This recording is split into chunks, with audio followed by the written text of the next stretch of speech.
गुरु और शिष्य की कहानी। एक गुरु और एक शिष्य जंगल में होते हुए अपने गांव जा रहे होते हैं। अंधेरा काफी हो चुका था। शिष्य ने अपने गुरु से कहा कि गुरु की काफी रात हो चुकी है, अगर आप कहें तो आज की रात यहीं आसपास के किसी गांव में गुजर लें। गुरुजी ने अपना सर हिलाया और वो आसपास के गांव में एक छोटे से घर के पास जाकर रुके। जैसे ही वहां गए तो गुरुजी की शिष्य ने दरवाजा ठकठकाकर उस घर से एक गरीब आदमी बाहर आया। तो गुरुजी ने बोला, हम अपने गांव जा रहे थे, लेकिन काफी रात होने के वजह से हमने इसी गांव में रुकने को सोचा है। क्या हम आज रात आपके यहाँ रुक सकते हैं? गरीब आदमी बोला, हाँ क्यों नहीं, आप दोनों अंदर आइए। अब जैसे ही गुरुजी अंदर गए, उन्होंने देखा कि उस आदमी के घर में बहुत ज़्यादा गरीबी थी। गुरुजी ने उससे पूछा कि आप काम क्या करते हो? वह गरीब आदमी बोला कि मेरे पास बहुत सारी ज़मीन है। तो गुरुजी ने बोला, अगर तुम्हारे पास सारी ज़मीन है, इस तरह से क्यों जी रहे हो? वह आदमी बोला, यह किसी काम की नहीं है। गांव वाले बोलते हैं कि ये बंजर जमीन है, यहाँ पर कभी भी नहीं उगाई जा सकती और वहाँ फसल उगाना बहुत बड़ी बेवकूफ़ी है। गुरुजी ने बोला कि तुम्हारा गुजारा कैसे होता है?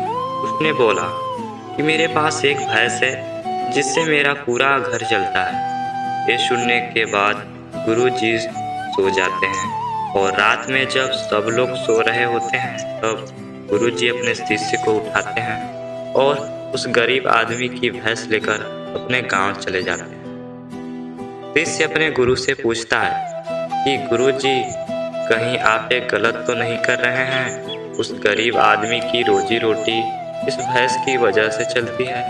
तो गुरुजी अपने शिष्य की तरफ देखते हैं और मुस्कुराते हुए आगे बढ़ जाते हैं।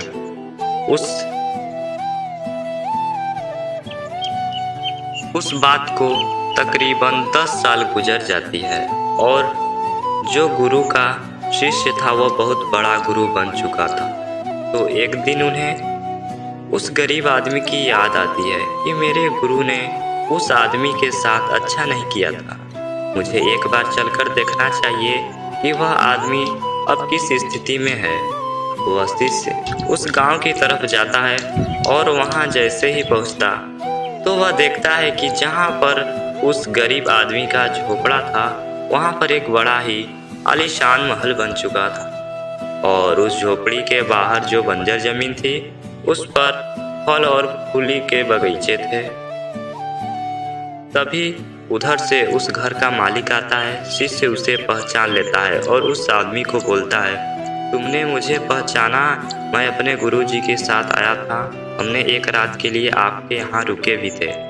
वह आदमी उसे पहचान लेता है और बोलता है कि उस रात में आप कहाँ चले गए थे और उस रात के बाद ही मेरी भैंस कहीं चली गई थी। मेरे पास कोई सत्ता नहीं था, देखो,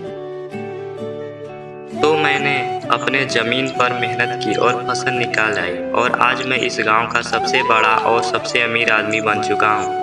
ये सुनने के बाद शिष्य के आंखों में अपने गुरुजी के लिए आंसू आ गए और उसे ये बात अब समझ में आई और वो रोने लगा। इस कहानी से हमें यह सीख मिलती है कि हमारे अंदर ऐसी बहुत सी टैलेंट छुपी हुई है, लेकिन हमें कोई ना कोई चीज़ रुका कर रखी है। वो आपके फैमिली वाले भी हो सकते हैं, आपको जब भी जॉब भी हो सकती है, कुछ और भी हो सकता है। देखिए आपके पास भी